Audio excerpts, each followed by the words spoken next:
The jets of the Cold War are some of our favorite subjects, and when researching, we use the amazing documentaries on CuriosityStream, who are sponsoring today's video. CuriosityStream is a subscription streaming service that offers thousands of documentaries and non-fiction titles from some of the world's best filmmakers, including exclusive originals. Using the code YARNHUB, you can get 1 month absolutely free. CuriosityStream spans science, nature, history, technology, society, and lifestyle, with new exciting titles being added all the time. We loved Cold War hot jets, which, as well as talking about some of our favorite planes, it contains unbelievable stories such as how Rolls-Royce sold their engine to the Soviets, which inspired us to make a video on this in the future. Another great documentary is Vietnam Hidden Traces, about artifacts of the Vietnam conflict that still exist today, including secret tunnels and ordnance. CuriosityStream is available worldwide, so you don't need a VPN to view it wherever you are. Sign up and get unlimited access for just $2.99 a month, or $19.99 a year. And for our audience, the first 30 days are completely free if you sign up at curiositystream.com/YarnHub or use the promo code YARNHUB. Please support our channel and sign up to CuriosityStream today using the link in the description. It's the afternoon of January the 2nd, 1967, and in the skies over North Vietnam, American F-4 Phantom IIs from the 8th Tactical Fighter Wing in Ubon, Thailand, roar towards a Vietnamese airbase in what will become one of the conflict's most epic air engagements. Sporting an old-fashioned handlebar mustache and leading the 28-jet charge is 44-year-old ace Colonel Robin Olds. Following the same route at identical speed and altitude as the lumbering F-105 Thunder Chiefs that regularly bomb the north, they're on a deceptive fishing expedition. Old's cockpit view of the enemy airstrip below is obscured by clouds, and he's unsure if the Vietnam People's Air Force will take the bait. Still reeling from multiple losses to MiGs in the previous weeks, morale is at a low, but Operation Bolo is about to change that. It's cunningly simple. By mimicking F-105s, the Phantom's ruse should trick the Vietnamese Air Force brass into sending their coveted warbirds into a dogfight, but this time on the Americans' terms. On the ground, North Vietnamese radar operators are tracking what they think are Thunder Chiefs with high-tech Soviet hardware. With the skies clearing, ground controllers scramble more than a dozen Russian-built MiG-21s to intercept the decoys in what they think is going to be yet another turkey shoot. Lining up on the tarmac, the pilots shove their throttles forward and hurtle into the air towards the foreign invaders. Emerging from the clouds, just as Olds and his team arrive over the target, the first MiG is followed by a second, and then a third. But instead of Thunder Chiefs, the sky is crawling with deadly Phantom IIs, armed for aerial combat. Commander Colonel Daniel Chappie James, in a flight behind, radios a warning to Olds.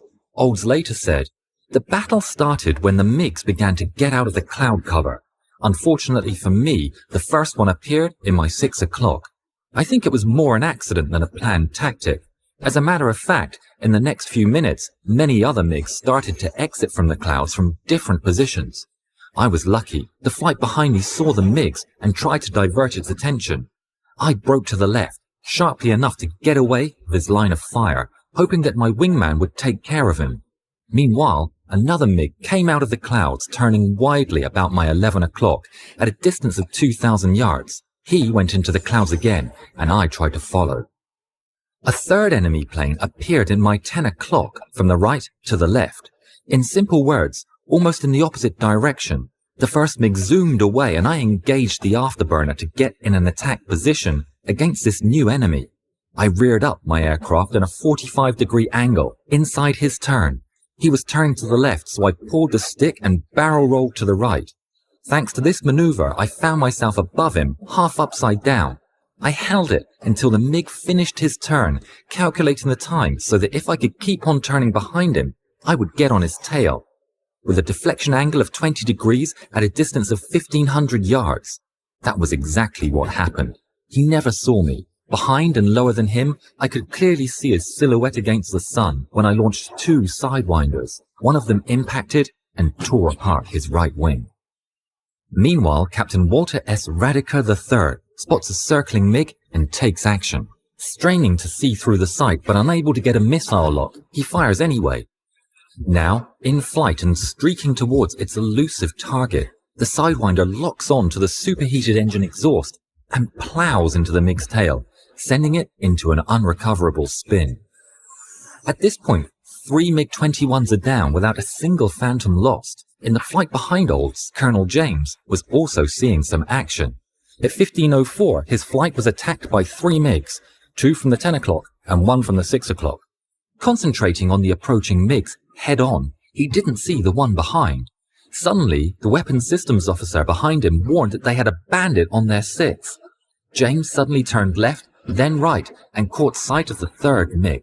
In his own words, "I ordered to my numbers 3 and 4 to break right. As they did so, the MiG broke left for some mysterious reason, and for a split second, we were side by side. We were so close that besides the red stars in his wings, I could clearly see the pilot's face. I began a horizontal barrel roll to get away from him and into an attack position. Once in position, I launched a Sidewinder. The missile missed because the evading MiG broke left at full throttle.